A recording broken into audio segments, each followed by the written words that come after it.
अनिल देशमुख, आपण झाले तरी काय?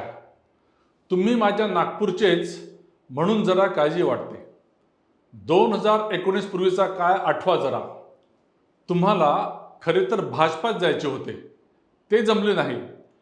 अचानक शरद पवारांच्या एका खेळीने अनैसर्गिक सरकार महाराष्ट्रात आले.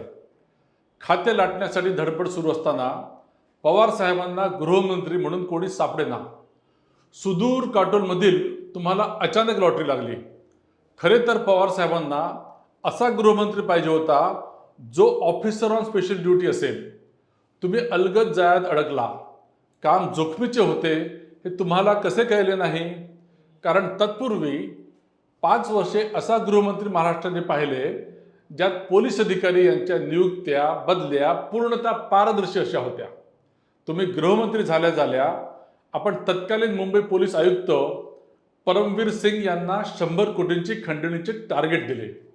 याच प्रकरणात तुमच्याच परमवीर सिंग यांनी तुम्हाला तुरुंगात डांबले.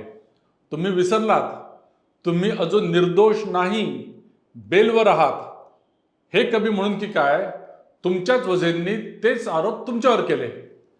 पाय खोल पाण्यात जाताना माणूस जे करतो तेच तुम्ही करत आहात.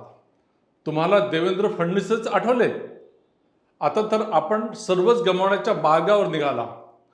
चांदीवल आयोग तुम्हीच स्थापना केला होता ना, मग का नाही अंमलात आणला? 8व्या शेवटची तुमच्या सरकारची मंत्रिमंडळ बैठक, त्यात घाईघाईने घिसडघाईने कितीतरी निर्णय घेतले गेले. का नाही चांदीवल अहवाल देखील घेतला तेव्हा?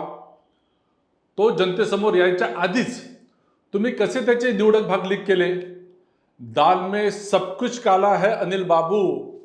आता तर तुम्ही कोर्टात आणि जनतेच्या कोर्टात देखील सपाटून मार खाणार. अनिल बाबू, जो दुसऱ्यावर विसंबला त्याचा कार्यभाग बुडाला, हे सत्य तुम्ही सिद्ध करायला निघालात.